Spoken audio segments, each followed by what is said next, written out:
Hello friends, our subject operating system has unit 6 file management.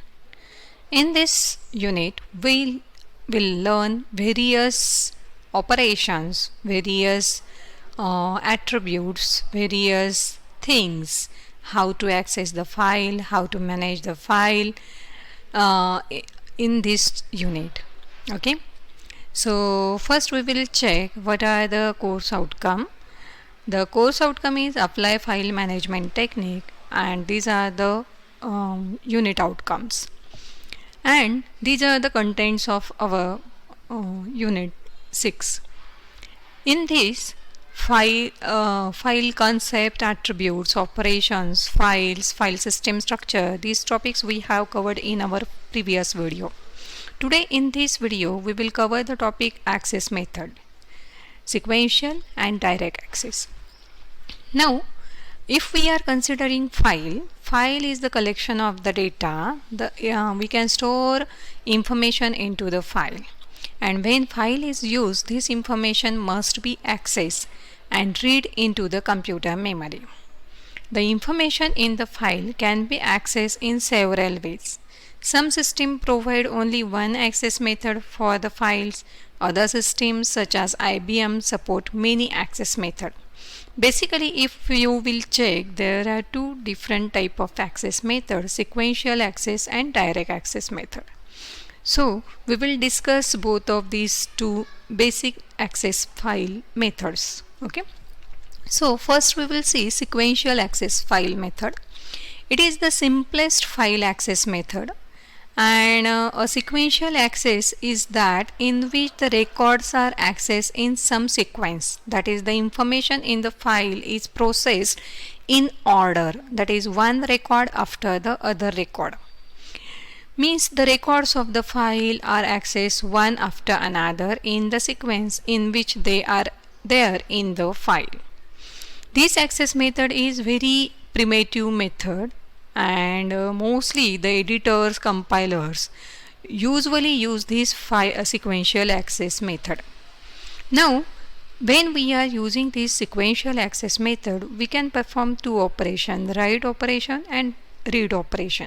Okay, now when we are performing read operation, at that time we will require the instruction read next.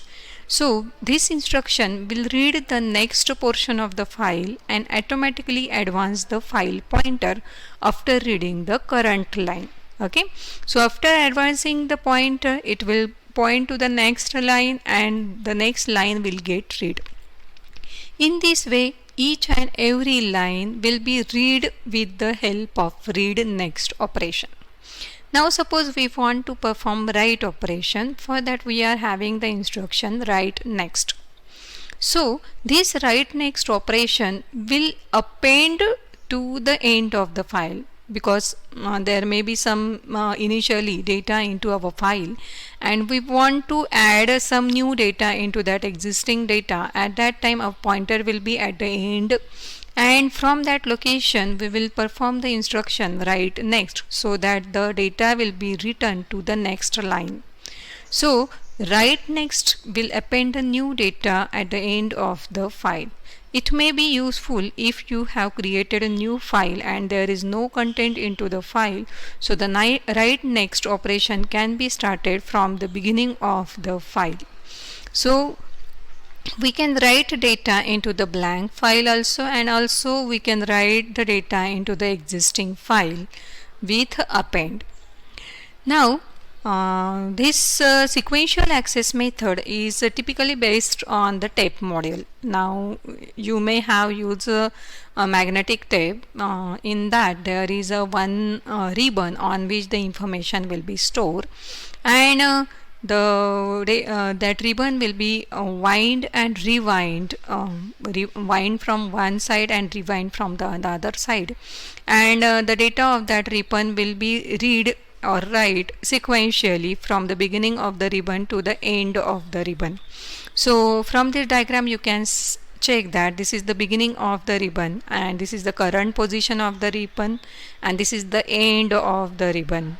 If we are performing to performing forward direction, at that time the records will be read sequentially line by line in the forward direction.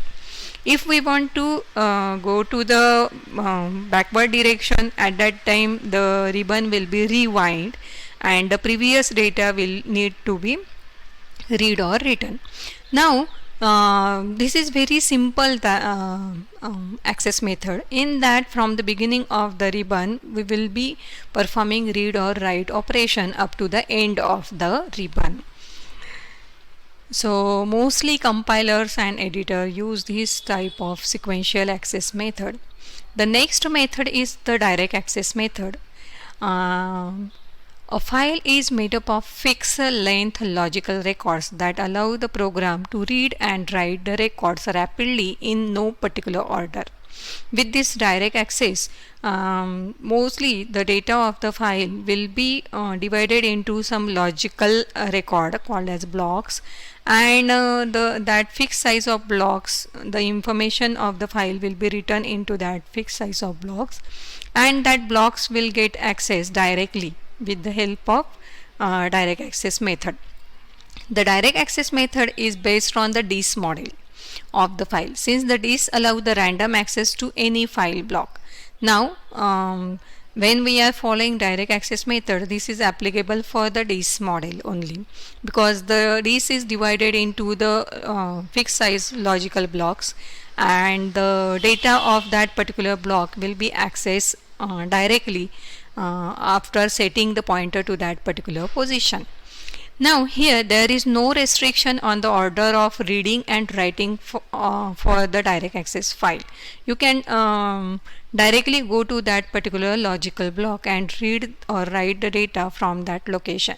It's not needed to read the data sequentially line by line from the files or from the blocks in case of direct access method.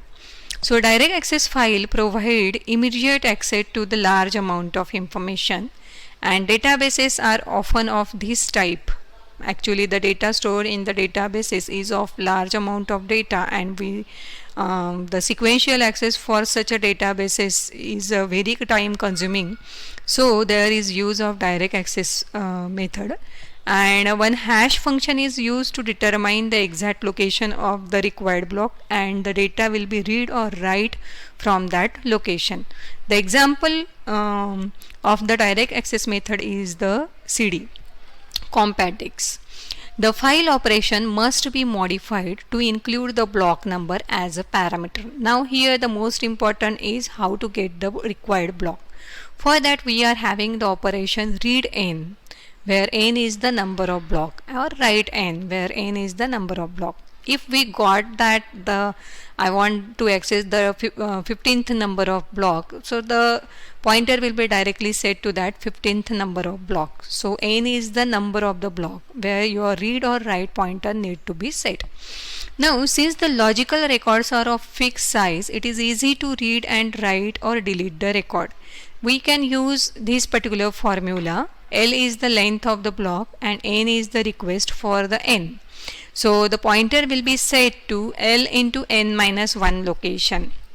So with this formula we can set the pointer to the required location, and data can be read and written into that particular block. So we can say that both the methods are very good, and both can be used according to their requirement. Okay, now we will check what type of instruction can be used to implement the sequential access and direct access method. For implementing the sequential access, we will require the instruction read next or write next, and for implementing the direct access method, we will require directly read n or write n, or from that read n or write n, we will need to perform read next and write next operation. Means suppose I want to access the data of 15th block, so I will directly set my pointer to the 15th block, and from that pointer I will read the next line. So for that I will need read next or write next operation. So these are the instructions which are required for both the access method, and we can have simulation of sequential access on the direct access file with this type of instruction.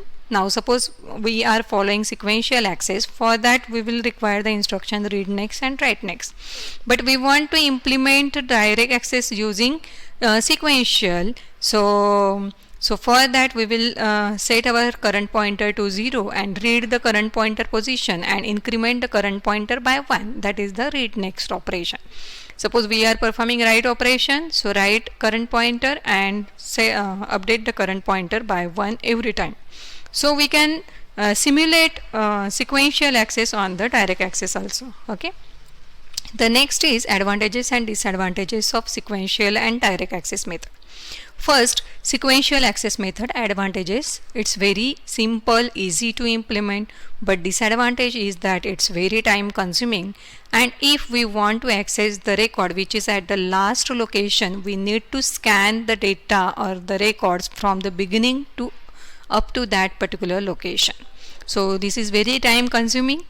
And the direct access method, the advantage of direct access method is very fast access, and disadvantage is it requires the fixed length blocks.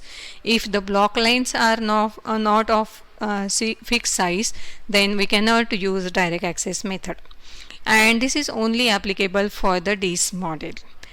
So only DIS support the direct access method.